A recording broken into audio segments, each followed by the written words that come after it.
कथावाचक अनिरुद्धाचार्य। देखिए, सबसे पहले एक बात अपने मस्तिष्क में बिठा लीजिए और वीडियो के अंत तक इसे याद रखिएगा कि मेरा आपसे कोई बैर नहीं है, पर अगर कोई मेरे साधु भगवंतों पर गलत टिप्पणी करे तो उसकी खैर नहीं है। क्या कहा था आपने? जो जैनियों के गुरु हैं वो निवस्त्र क्यों रहते हैं? निर्वस्त्र नहीं रहना चाहिए, हमारी जो परंपरा है। अब वो क्यों रहते हैं, उन्हीं से सवाल करना चाहिए। तो आइए इसी बात पर आपका परिचय कराते हैं सनातन धर्म से। ऋग्वेद में एक श्लोक आता है, ओम नग्नम सुधीरम दिग्वाससम ब्रह्म गर्भम सनातनम मुपेति वीरम पुरुष मरहंत मादित्य वर्णम तमसः पुरस्तात् स्वाहा, जिसका अर्थ होता है कि मैं धीर, वीर, गंभीर, सनातन, दिगंबर और ब्रह्म रूप आदित्य वर्ण वाले अरिहंत परमात्मा की शरण को प्राप्त होता हूँ। एक मिनट, और क्या कहा था आपने? वस्त्र होकर के हमारे यहाँ स्नान किया था गोपियों ने, तो भगवान ने वस्त्र चुराकर ये प्रेरणा दी कि आपको निर्वस्त्र नहीं रहना चाहिए। अच्छा, आप जिन श्री कृष्ण की बाल क्रीड़ाओं का अर्थ का अनर्थ करके प्रस्तुत कर रहे हैं, उन श्री कृष्ण ने अपनी परिपक्व ज्ञान की अवस्था में यानी कि महाभारत में कहा, आरोहस्व रथम पार्थम गांडीवम करे कुरु निर्जिता मेदिनी मन्ये निर्ग्रंथा यदि सन्मुखे, यानी कि हे अर्जुन, अपने हाथों में धनुष लो और रथ पर सवार हो जाओ, क्योंकि मैं जानता हूँ कि जिसके समक्ष निर्ग्रंथ साधु दिगंबर साधु चले आ रहे हैं वह कभी हार नहीं सकता, उसकी जीत निश्चित है। मुझे नहीं पता कि एक कथावाचक होने के नाते आपके अंदर इतना ज्ञान क्यों नहीं है, क्योंकि यजुर्वेद में आता है, ओम नमो अरहंतो ऋषभो, यानी कि मैं अरहंत नाम वाले ऋषभ देव को प्रणाम करता हूँ। आप 2 मिनटों के लिए अपने कपड़ों को उतार दीजिए तो आपके अंदर वासनाओं के भाव आ जाते हैं, पर एक दिगंबर साधु जिसने अपने वस्त्रों का सदैव के लिए त्याग कर दिया है, समस्त परिग्रह का जीवन काल के लिए त्याग कर दिया है, उनके साथ आप 2 साल भी बैठ जाएंगे ना तो आपके अंदर कोई विकार भाव नहीं आएगा। यह ताकत होती है एक निर्ग्रंथ दिगंबर अवस्था की। इसलिए तो आपके ही कुल के एक बड़े भाई ने कहा है, जैन धर्म के मुनियों की तपस्या पूरे विश्व के लिए शोध का विषय बनी। आपके दक्षिणामूर्ति सहस्त्रनाम ग्रंथ में लिखा हुआ है, शिववाच जैन मार्ग रतो जैनो जित क्रोधो जितामया, यानी कि जैन मार्ग में रति करने वाले जैनी क्रोध को और रोग को जीतने वाले होते हैं, और यह कहने वाले स्वयं शिव जी हैं। तो मुझे ऐसा लगता है कि चलो ठीक है, आपको हमारे शास्त्रों का ज्ञान नहीं होगा, पर अपने शास्त्रों का तो ज्ञान होना चाहिए ना आदरणीय।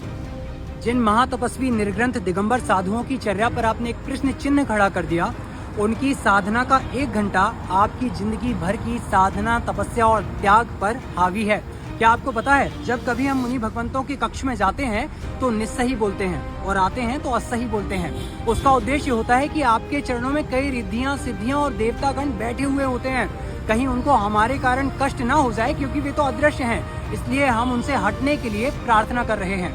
आपका एक नगर पुराण है, उसमें आता है, 10 भोर जितेर विप्रे यत फलम जायते कृते मुने अरहत सुभक्तस्य तत्फलम जायते कलौ, यानी कि सतयुग में 10 ब्राह्मणों को भोजन कराने का जो फल प्राप्त होता था, कल युग में वही फल एक दिगंबर जैन मुनि को आहार कराने से प्राप्त होता है। मैं ये सारी चीजें आपको इसलिए नहीं बता रहा हूँ कि मेरे अंदर ज्ञान अधिक है, बल्कि इसलिए बता रहा हूँ कि ऐसी गलती आपसे पुनः ना हो।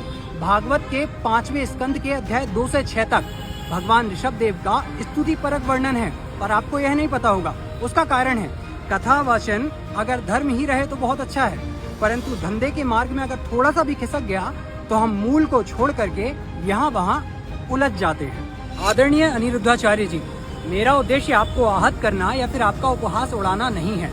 बहुत सारी वीडियो क्लिप्स थी जो मैं देख रहा था, जिनको यहाँ पर अगर मैं ऐड कर दूंगा तो आपका मजाक भी बनेगा और बहुत सारी चीजें विपरीत भी जाएंगी, पर मेरा उद्देश्य तो सिर्फ इतना सा है कि जब एक पिता को कुछ कहा जाता है तो उसका पुत्र शांत नहीं रह सकता, और यदि वह शांत रहता है तो वह कायर है। तो फिर तो आपने मेरे माता पिता से बढ़ करके मेरे धर्म के लिए कुछ कहा है, और मैं अपने राष्ट्र और अपने धर्म से आगे किसी को नहीं मानता। तो बस इतना सा निवेदन है आपसे कि हमारे मुनि भगवंतों के विषय में जो टिप्पणी आपने की है, उसके बदले में आप वैसे ही खुली मंच से लाखों भक्तों के बीच में क्षमा मांगे, क्योंकि त्रुटि हुई है तो क्षमा मांगना चाहिए। आपका एक ग्रंथ है शिव पुराण, उसमें आता है, अष्टषष्टिषु तीर्थेषु यात्रायाम फलम भवेत श्री आदिनाथ देवस्य स्मरणे नापि तद भवेत, यानी कि 68 तीर्थों की यात्रा से जो फल प्राप्त होता है, मात्र आदिनाथ भगवान के नाम लेने से उतना ही फल प्राप्त होता है। यह इसलिए बता रहा हूँ क्योंकि जिनके विषय में आप गलती करने जा रहे थे वह कोई सामान्य नहीं है। आशा करते हैं आप समझेंगे।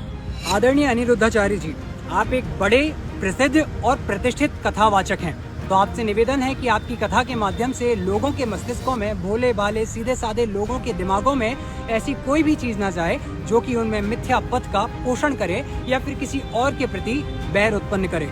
हम आशा करते हैं आप समझेंगे, क्योंकि आप समझदार हैं, ये बहुत अच्छी चीज है, पर हमें ना समझ ना समझें ये और भी अच्छी चीज है। क्षमा हमारा धर्म है, हम महावीर की संतानें हैं, हम क्षमा अवश्य करेंगे, पर आपको क्षमा जल्द ही मांगनी होगी। आशा करते हैं आप हमारे इस विनम्रता पूर्वक आग्रह को समझेंगे और मेरे द्वारा कहे गए किसी भी वक्तव्य में कुछ बुरा लगा हो तो सादर उत्तम क्षमा। सादर जय जिनेन्द्र। वीतरागी सर्वज्ञ केवली भगवान श्री राम की जय।